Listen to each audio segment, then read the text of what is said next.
t'expliquer. Ici, là, en fait, tu as vu tous les conneries à dormir debout, qu'un esprit saint ne peut pas accepter qu'on entend aujourd'hui dans l'islam. C'est dans les hadiths, là. Les hadiths, c'est quoi?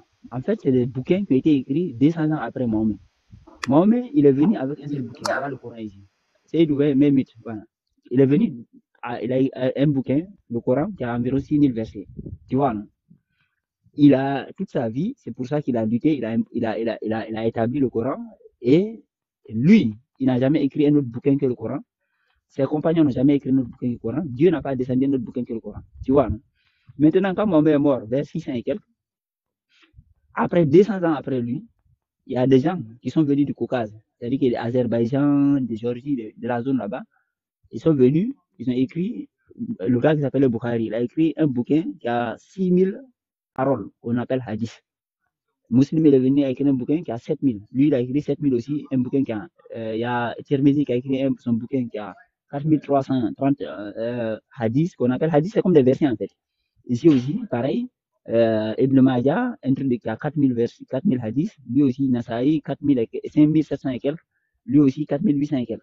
Maintenant, tous ceux-là, ils ont écrit leur bouquin, ils sont venus après Mahomet, environ 200 ans après Mahomet. C'est-à-dire qu'au moment où l'islam même, c'est-à-dire que tous les gens qui vivaient avec Mohamed étaient déjà décédés, les enfants étaient déjà décédés. Tu vois, non? Maintenant, c'est eux-là qui ont formalisé l'islam de la manière dont on le pratique aujourd'hui. Et eux-là, ils viennent des zones qui étaient antagonistes à Mohamed. Et c'est dedans qu'ils ont légitimé l'esclavage, c'est dedans qu'ils ont légitimé, ils ont dit que Mohamed a marié des filles à 9 ans, c'est dedans qu'ils ont écrit que Mohamed a marié 9 femmes ou 15 femmes, parfois même ils disent 15 femmes. C'est dedans qu'ils ont légitimé, je sais pas, d'aller piquer l'argent des gens, d'aller imposer des gens des trucs, et qu'il faut faire le ninja. T'as vu les femmes qui font le ninja, là. Tout ça, là, c'est dedans que c'est écrit. C'est-à-dire, quand tu vas dans le Coran, tout ça, là, c'est pas écrit.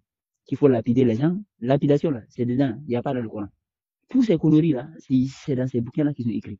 Maintenant, les musulmans, d'aujourd'hui, quand ils les révèlent ça, eux-mêmes sont dépassés. Parce qu'ils se rendent compte que c'est l'islam dont ils le pratiquent aujourd'hui, c'est essentiellement fondé sur ces bouquins, mais pas sur le Coran. Et ça révèle un truc flagrant.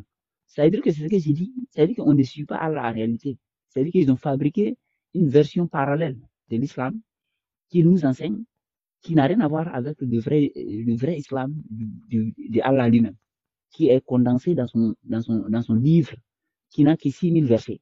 Ils ont envoyé, en tout, si tu comptes tout ça là, ça fait environ plus de 35 000 versets, tout ça là, si tu comptes. Ça fait environ 35 000 versets. Et par exemple, Bukhari, lui, il te dit qu'il a pris ces 7000 hadiths dans une base de données de 300 000 hadiths. Tout ça là, 200 ans après Mohamed. C'est-à-dire que Mohamed n'était pas présent, ses compagnons n'étaient pas présents, les enfants de ses compagnons n'étaient pas présents. C'est-à-dire que tout cela, ils étaient passés, ils n'ont rien écrit à rajout à ce livre-là. Pendant 200 ans, les gens n'utilisaient que ce bouquin-là pour pratiquer. Ils sont venus, ils ont inventé tout ça. Et maintenant, ils ont formalisé un système religieux sur ça. Et c'est ce que je suis en train de dire ici aujourd'hui. Voilà. Ok. Là, il y a les dates sur ce bouquin-là. Parce que je suis sûr quand même qu'après la mort du prophète, il y avait eu des polémiques. Il y avait eu des polémiques et ça a duré. Toutes ces histoires que oui, quand Mohamed est mort, il y a eu les polémiques, les machins, tous ces coloris-là. La plupart, c'est dans ces hadiths. C'est-à-dire que, en fait, si tu es un musulman, hein, c'est ce livre-là, tu dois te concentrer dessus. Parce que ce livre-là, Dieu, il te dit dedans que c'est lui-même qui le surveille. Tu vois, non? C'est lui-même qui le protège. Tu vois, non? C'est ce que Dieu a dit dans le Coran, il le protège. Tu vois, non? Mais ça, là, ça vient pas de lui, en fait. C'est-à-dire que normalement, tu n'entres même pas dans ces débats, qui a écrit, qui n'a pas écrit, comment ça s'est fait. Toi, tu as foi en ces livres, tu attrapes ces livres, et puis tu te diriges avec tout le reste. Parce que toutes ces polémiques que tu entends là, c'est dans ces bouquins-là que c'est écrit. En fait, pourquoi est-ce que pendant 200 ans, les gens qui dirigeaient quasiment tout le Moyen-Orient, parce que les compagnons de Mohammed, ils dirigeaient quasiment tout le Moyen-Orient, ils n'ont jamais écrit un bouquin de hadith. Et il a fallu que 200 ans après, c'est quand eux tous étaient morts, que les gens qui n'étaient même pas arabes, c'est tous même pas arabes, c'est tous ces gars-là, les Bukhari, les musulmans, ils n'étaient même pas arabes. C'est les gens qui viennent de l'Ouzbékistan. Et que ce soit ces gens-là qui viennent comme un phénomène dans la même période, ils sont venus écrire des tonnes de bouquins pour fabriquer toute une religion parallèle. C'est-à-dire qui contredit. Par exemple, tu prends aujourd'hui la circoncision, que ce soit homme ou femme, c'est pas écrit dans le Coran. Tout ça, là, c'est des trucs rajoutés. Et on te parle aujourd'hui que c'est la femme qui a mangé la pomme dans le jardin d'Éden. C'est pas écrit dans le Coran. Hein. Tout ça, c'est pour rabaisser les femmes, en fait. Mais c'est pas écrit dans le Coran. C'est-à-dire que tous les pratiques, beaucoup de pratiques qu'on dénonce aujourd'hui dans l'islam aujourd'hui, là, en réalité, c'est dans ces bouquins de hadith-là qui s'écrit. Marier les femmes en évang, tout ça, là, c'est dedans. C'est pas dans le Coran. Donc, en fait, on s'en fout même de la vie de Mahomet en réalité. L'essentiel, c'est le Coran qui est important pour un musulman, en fait. C'est pas Mahomet. Mais ils sont venus nous fabriquer un personnage de Mahomet fictif pour dire que c'est lui qu'on doit imiter. Alors qu'en réalité, si tu lis le Coran, en fait, c'est Allah qu'on doit imiter parce que c'est lui qui nous guide. Donc, c'est lui qu'on doit essayer de rassembler. C'est lui qu'on doit essayer d'imiter pour être guidé. Parce que c'est lui qui est notre guide. C'est pour ça qu'il a un nom de le Hadi. Il guide qui il veut. C'est lui qui guide. C'est pas Mahomet qui guide.